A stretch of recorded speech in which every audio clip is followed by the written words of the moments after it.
Hello everyone, Kevin T. Rodriguez here from themoviewizard.com with a new rant slash editorial slash opinion slash whatever, it's YouTube, right? Today we're going to talk about what has arguably become the most interesting and controversial Oscar nomination for this year's Academy Awards. For most of the years, you would think that a Best Picture or Best Actor or Best Director nomination would be far more noteworthy to discuss, but this year the big story has been about a little song called Alone Yet Not Alone from the movie Alone Yet Not Alone getting nominated for Best Original Song. What is Alone Yet Not Alone?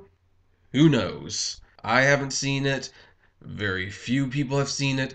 Almost no one has heard about it. And when the nominations were announced, Wikipedia didn't even have a page for the movie. Turns out it was a faith-based movie that played in only 9 theaters for about a week to qualify for the Academy Awards run, like a lot of other movies do, like Labor Day and Zero Dark 30. And this is not unusual, folks. And that 1 week of theater playtime was enough to land it in the consideration pile, but a lot of people were shocked that it actually got a nomination in anything. So that's the long and short of the story. It's pretty simple. Shortly after the nomination was announced, though, there was a nameless competitor who hired a private investigator to look into the film's release and see if it violated any of the Academy's rules about how movies should be released to be qualified for Oscar nominations, because obviously this man or woman was super pissed that their film didn't get a nomination for Best Song,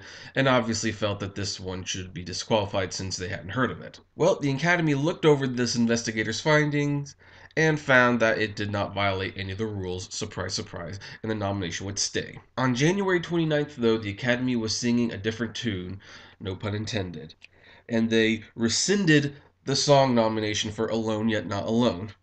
In their statement, they said, on Tuesday night, the Academy's Board of Governors voted to rescind the original song nomination for Alone Yet Not Alone, music by Bruce Broton and lyricist Dennis Spiegel. The decision was prompted by the discovery that Broton, a former governor and current music branch executive committee member, had emailed members of the branch to make them aware of his submission during the nominations voting period. No matter how well intentioned the communication, using one's position as a former governor and current executive committee member to personally promote one's own Oscar submission creates the appearance of an unfair advantage, said Cheryl Boone Isaacs, Academy president. The board determined that Broton's actions were inconsistent with the Academy's promotional regulations, which provide, among other terms, that it is the Academy's goal to ensure that the awards competition is conducted in a fair and ethical manner. If any campaign activity is determined by the Board of Governors to work in opposition to that goal, whether or not anticipated by these regulations, the Board of Governors may take any corrective actions or assess any penalties that in its discretion it deems necessary to protect the reputation and integrity of the awards process. An additional nominee in the original song category will not be named. Now, I do want to take a moment to point out that, yes, the song nomination for Alone Yet Not Alone was definitely shocking. There were probably at least 15 other songs that were more worthy of a nomination than the song from that movie. That's not the point. That's not the problem I see here.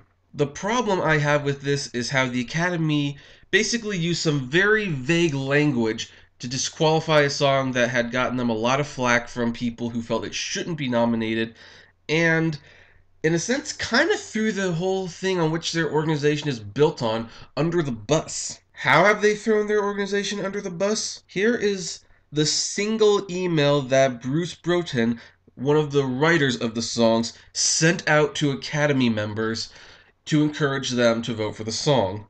Dear so and so, I'm dropping you a line to boldly direct your attention to entry number 57, Alone Yet Not Alone, on the Academy's original song reminder list and DVD compilation for Best Original Song. Alone Yet Not Alone was composed by Dennis Spiegel and myself for the film and was used as a dramatic centerpiece of the story.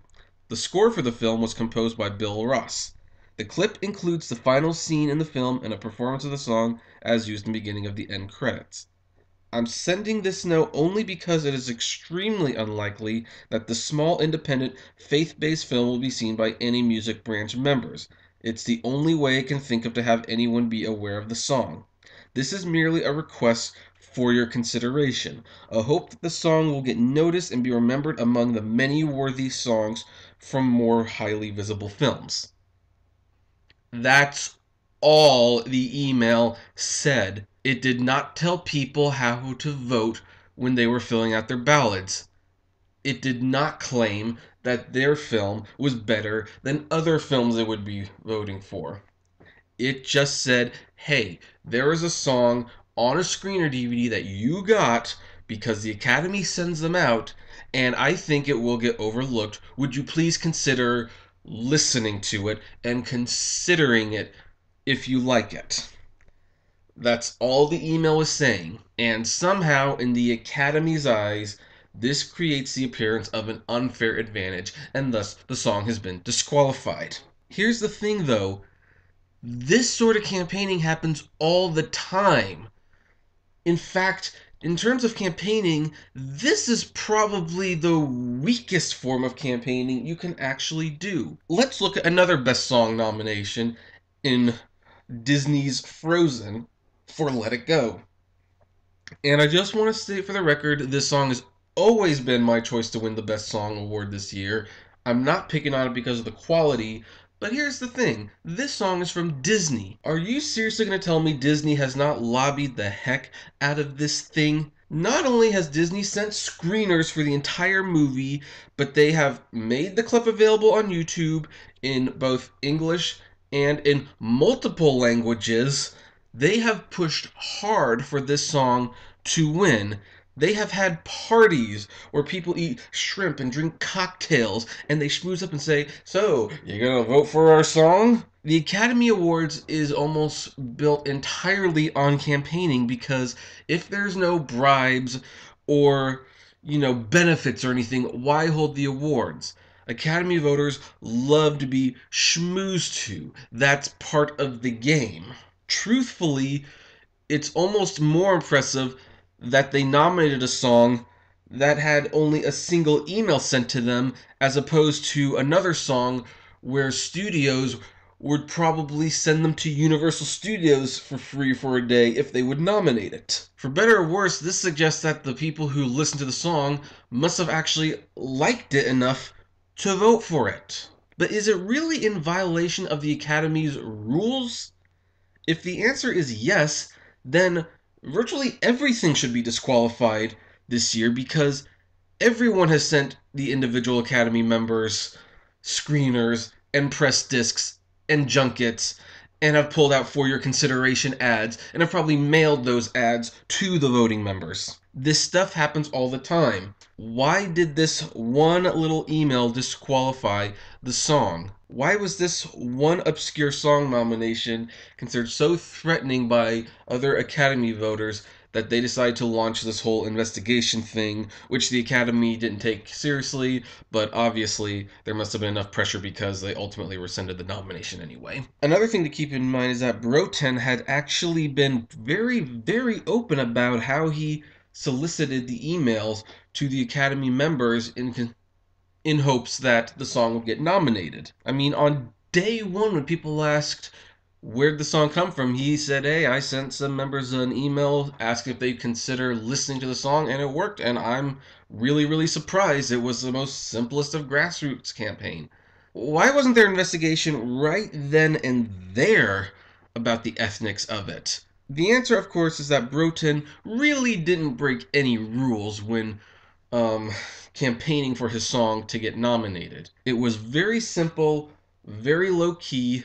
Honestly, considering this movie does not have the budget of Disney or Warner Brothers or Universal Studios, there's no other way his song could have been nominated or noticed, if you know what I mean, because that company cannot afford the campaign that those other companies can. And the fact that the Academy picked this campaign as the offensive campaign when they got Harvey Weinstein breathing down their neck every year for every category, it just boggles the mind. It makes me wonder if there's not something more to this going on. Heck, for all I know, maybe the Academy just didn't want the pressure of having to perform a Christian themed song on the Oscar telecast because they would get angry letters. Who knows? All I know is that the nomination, from everything I can see, was fair, it was legitimate. It might not have been a song I would have picked to nominate, but it was nominated, and the nomination should stand. I think the Academy needs to put the nomination back on the ballot and issue a public apology. And if they really have an issue with campaigning, they need to better define what campaigning means in their eyes and which one is okay and which one is not. Because, again, if this simple email is considered a violation of their campaigning rules, then boy, are all the other nominated films in a pickle because their campaigning would go well and beyond what happened here.